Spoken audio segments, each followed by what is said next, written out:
In this video, we will discuss about some of the in vivo phenomena that could be relevant to the clinical studies. So, idea behind this is that we need to find out some of the in vivo phenomena that are going on in the human beings or in the living organism, so that we can develop the therapies targeting those in vivo phenomena that are occurring at the time of some of the disease progression or migrations, that can help us to better prognose those diseases. For example, say we can develop some in vitro models that can replicate the in vivo phenomena to a greater extent, then it would help us to uh, develop it. It will help us to reduce the time for developing a drug or therapies against those diseases. So let us understand some of the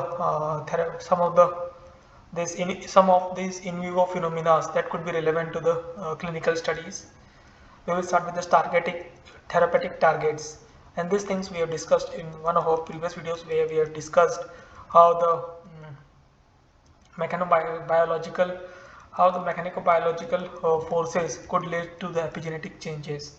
So in this case, if we can identify whether this mechanical-biological forces is relevant to the in vivo phenomena, that is the epigenetic changes that we epigenetic changes that we observe in the in vitro studies, if it is relevant to the in vivo those results are relevant to the in vivo studies, then we can use these in vitro models and design some therapeutic drugs or some therapeutic targets and use them in the in vitro models, and that would give us a better it would give us a more confidence and uh, better holistic view of how this targeting how the new therapeutic drugs are working on this mechanism, as this in vitro models or this mechanobiological models is relevant to the in vivo results, or is showing relevance to the results that we observed from the in vivo studies. So one of the examples that is shown here is that because of the stiff ECM, the integrin interaction occurs, and that might cause this different triggering of the different pathways such as ROC pathways, and that will lead to this YAP molecules go into the uh, nucleus, go into inside the nucleus, and then change the transcription rate of the different genes that we usually call it as epigenetic changes. And this FAK also plays a role in this thing, that different cytokines and this FAK come together to trigger the intersignaling pathways into this uh, to trigger the intersignaling pathways to inside the nucleus of the cells. And these are the different targets that could be used, such as this vetroporphin. It can be used to manipulate this YAP, and this deftacinib can be used to uh, customize this FAK, and this ATN 161 can be, and other drugs can be used to play around with the integrins, and this Yoda 1 or GSMT X4 can be used to play around with cell membrane pore, and the intercellular signaling pathways can be adjusted using this Y27632 or Fasudil. So with the different combinations of this, we can optimize the way by which we can control these epigenetic changes in the in vitro models that could replicate or that could give us the uh, results that are uh, more closely resembles with the in vivo results. So that way our time to develop therapeutic drugs towards disease could be greatly reduced, as these drugs that are made using those optimized models will have less chances to fail in the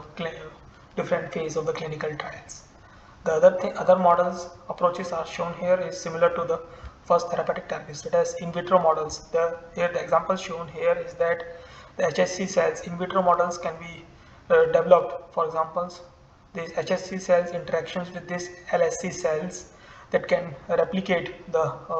interaction of this HSC and LSEC should be modeled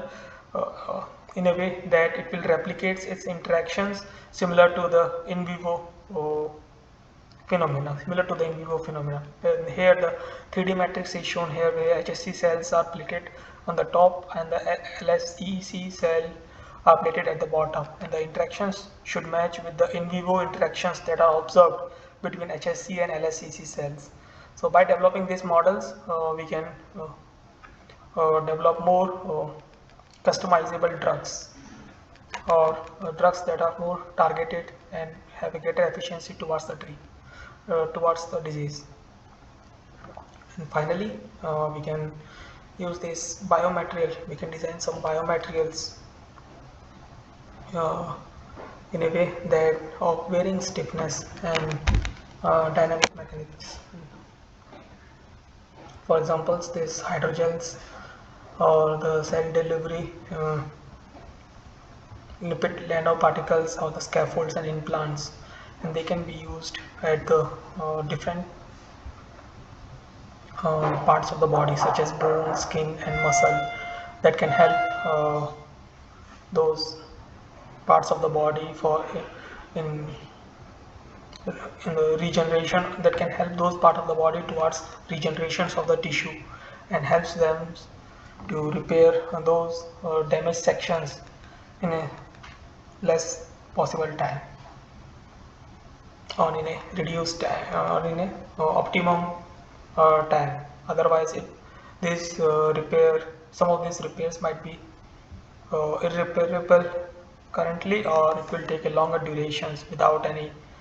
biomaterial implants or with traditional medicines. So I hope you got an idea that what should be the focus of our current research, that we should develop models, in vitro models, that can replicate the in vivo phenomena, so that it will help us to reduce the time for developing the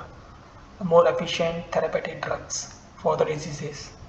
So that's all for this video. Thank you for your time.